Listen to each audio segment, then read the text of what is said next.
জাহ্নৱ বৰদলৈ হাঁচৰা পঞ্চায়তৰ শিৱসাগৰ হাঁচৰা পঞ্চায়ত জাহ্নৱ বৰদলৈ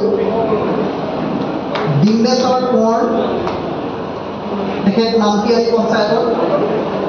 দলৰ পৰা ৱাৰ্ড মেম্বাৰ হিচাপে প্ৰতিনিধিত্ব আগবঢ়াইছিল পলাশ কোঁৱৰ মিণ্টু বৰগোহাঁই তেখেতসকল কংগ্ৰেছ দলৰ সদস্য আৰু বুথ লেভেলৰ তেখেতসকল কৰ্মী কংগ্ৰেছ দলৰ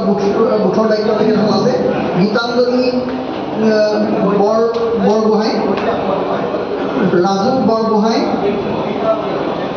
হাফলতি পঞ্চায়তৰ ৰাজু বৰগোহাঁই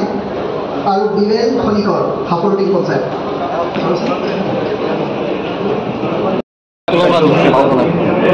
এশতকৈ বেছি অন্য দল আম আদমি পাৰ্টি বিজেপি অসম গণ পৰিষদ আৰু কংগ্ৰেছ দল এই চাৰিটা ৰাজনৈতিক দলৰ পৰা আহি যোগদান কৰিলে আম আদমি পাৰ্টিৰ ষ্টেটৰ ছেক্ৰেটাৰী অৰ্গেনাইজেশ্যন তেখেতে আজি যোগদান কৰিলে আমাৰ দলত মূল যিজন অৰ্গেনাইজেশ্যনৰ মানুহ আছিলে তেখেতে আহি আমাৰ দলত যোগদান কৰিলে আম আদমি পাৰ্টিৰ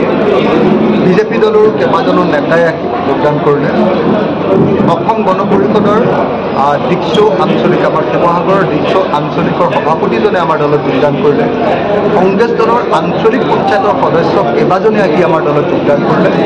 এনেকৈ বিভিন্ন দলৰ পৰা আমাৰ দলত আজি যোগদান কৰিছে এইটো আমাৰ কাৰণে খুব ভাল খবৰ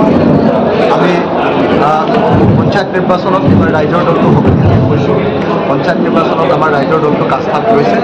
কিন্তু 2026 চনত যে আচলতে ৰাইজৰ দলটো এটা ডাঙৰ শক্তিত পৰিণত এই যোগদান কাৰ্যসূচীবিলাকে প্ৰমাণ কৰি আছে 2026 চনত আমি সকলোৱে মিলি ৰাইজৰ দলে সকলোৰে লগত মিলি খেলি ৰাইজৰ দলে 20ৰ পৰা 25খন আসন ল'বলৈ চেষ্টা কৰিম আৰু যদি কংগ্ৰেছে একলগ নহয়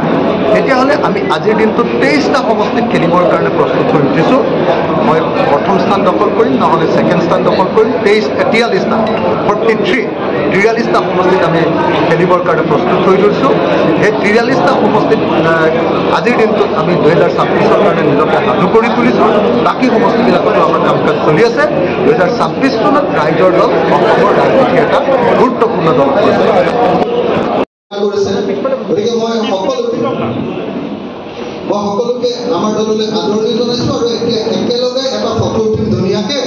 মই সকলোকে